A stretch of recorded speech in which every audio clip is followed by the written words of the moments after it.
Lagi kepada pembelajaran kita sore hari ini tentang statistika parametrik uji hubungan Pearson produk mumat.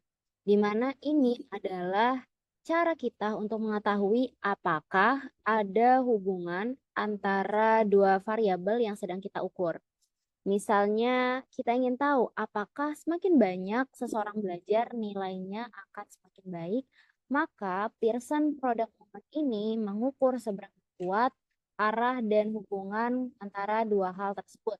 Maka ini hanya bisa digunakan kalau datanya memiliki syarat tertentu seperti terdistribusi normal, di mana kebanyakan data itu berada di tengah, bukan berada di pinggir-pinggirnya. Nah, kemudian apa sih perbedaan antara korelasi positif dengan negatif? Korelasi positif itu adalah eh, seperti semakin variabel X naik, maka diikuti dengan variabel Y yang naik. Begitupun sebaliknya. Nah, sedangkan pada korelasi negatif itu ketika variabel X itu naik, maka variabel Y itu yang turun. Begitupun dengan sebaliknya. Adapun analogi yang bisa saya berikan itu adalah dalam hal korelasi positif, menimbang hubungan antara kelinci dengan wortel. Maka semakin banyak wortel yang kita berikan kepada kelinci, maka semakin senang dan bahagia kelinci tersebut. Jadi, jika wortelnya naik, kebahagiaan kelinci juga naik. Dengan kata lain, kedua variabel ini sama-sama naik. Kemudian, korelasi negatif hubungan antara kelinci dengan ular. Maka semakin sering ular itu muncul, maka semakin takut kelinci atau kebahagiaannya turun. Artinya satu hal naik dan yang satu hal lainnya itu turun. Mereka bergerak ke arah yang berlawanan. Kemudian kita di sini akan belajar tentang classical correlation. Nah, di sini kita akan mengenal fitur-fitur yang ada pada classical correlation ini, teman-teman. Di mana ada variabel dan partial odd juga, teman-teman ini. Langsung saja, variabel ini adalah variabel-variabel yang akan kita korelasikan dalam penelitian psikologi. Mungkin variabel ini bisa berupa variabel independen dan dependen seperti pemikiran terbuka X dan kepercayaan terhadap hoax, yaitu Y. Kemudian partial odd ini memungkinkan untuk mengontrol variabel lain yang mungkin mempengaruhi antara variabel utama. Sebagai contohnya, jika kita melihat ada hubungan antara pemikiran terbuka dengan kepercayaan terhadap hoax, mungkin kita ingin mengontrol efek variabel seperti bisa jadi usia juga dapat berpengaruh. Kemudian di sini juga ada sample correlation coefficient. Seperti yang kita ketahui tadi tentang Pearson, kali ini kita akan mengetahui teman-temannya Pearson, teman-teman. Ada Spearman Rule, Kendall Tube, ini kita akan ketahui bersama. Di mana Pearson ini digunakan untuk menguji atau mengukur korelasi linear antara dua variabel interval atau rasio.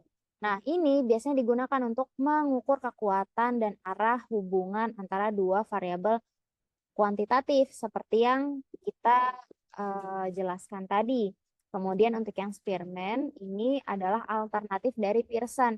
Ini digunakan ketika data tidak terdistribusi normal atau data berskala ordinal. Contohnya dalam penelitian psikologi, mungkin kita pilih hubungan antara ranking, tingkat kebutuhan, dan keputusan. Kemudian ada Kendall Tooby. Ini cocok digunakan untuk data ordinal dengan sejumlah pengikatan atau ties. Nah, ini lebih cocok ketika variabel-variabel yang dibandingkan memiliki banyak kesamaan nilai. Contohnya, hubungan antara peringkat preferensi seseorang terhadap jenis terapi psikologis. Nah, di sini juga ada additional options. Nah, di sini ada yang namanya display pairwise. Nah, display pairwise ini menampilkan korelasi untuk setiap pasangan variabel. Ini bermanfaat untuk melihat hubungan spesifik dalam satu set variabel. Kemudian ada report significance. Nah, ini merupakan opsi yang akan menampilkan signifikansi statistik dari korelasi, seperti nilai P. Dalam psikologi ini membantu untuk mengetahui apakah korelasi yang ditemukan ini ditemukan secara signifikan atau hanya kebetulan gitu. Nah, like signifikan correlation ini adalah menandai korelasi yang signifikan agar.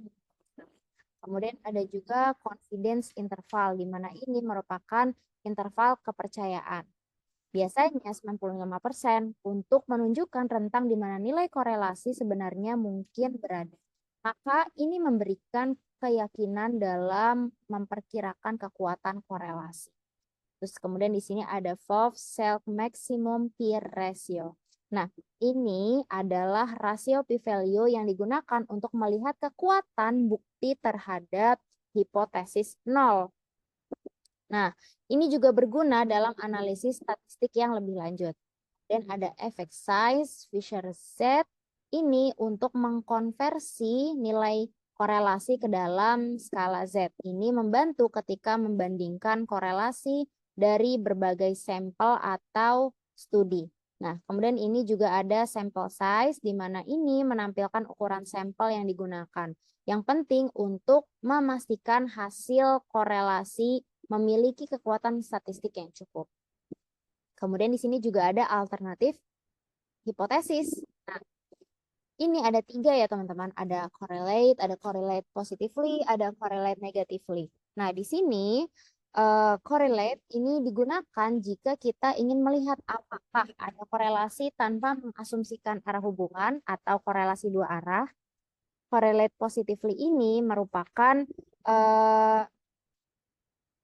cara di mana kita memiliki hipotesis bahwa dua variabel memiliki korelasi yang positif, seperti hubungan antara motivasi dengan pencapaian akademik. Kemudian yang ini ada korelasi negatif, digunakan ketika kita mengharapkan korelasi yang negatif.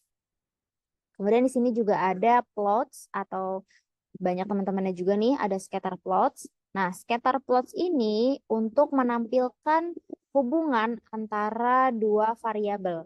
Nah, ini dalam bentuk grafik. Jadi sangat bermanfaat ya teman-teman untuk psikologi dan memvisualisasikan pola atau tren secara variabel. Kemudian ada densities for variable, ini untuk menampilkan distribusi variabel dalam bentuk grafik densitas sehingga berguna untuk menampilkan distribusi data. Ya, teman-teman. Nah,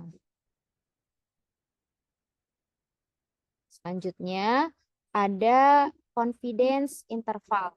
Nah, ini biasanya ditambahkan ke scatter plot untuk menunjukkan ketidakpastian estimasi korelasi. Kemudian ada prediction interval. Ini juga sama dengan confidence interval, merupakan apa ya? Rentang prediksi ya, teman-teman, untuk variabel yang diharapkan berdasarkan nilai variabel lain. Kemudian ada heat map. Ini merupakan warna visualisasikan kekuatan hubungan antara beberapa variabel dalam satu grafik. Nah, selanjutnya ada assumption check. Nah, di sini ada multivariate normality Shapiro dan pairwise normality Shapiro. Perbedaannya apa? Kalau multivariate normality Shapiro ini untuk menguji apakah data ini berdistribusi normal secara multivariat.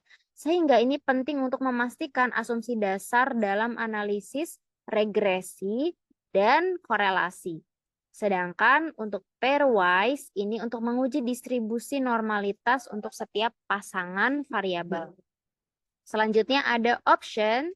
Option di sini ada exclude case pairwise dan exclude case listwise. Nah, perbedaannya untuk yang case pairwise ini untuk menghilangkan pasangan data yang hilang secara berpasangan, sehingga ini memungkinkan kita menggunakan semua data yang tersedia untuk setiap perhitungan korelasi. Kemudian untuk case listwise ini untuk menghapus seluruh kasus ketika ada data yang hilang, sehingga ini lebih ketat tapi dapat mengurangi jumlah data yang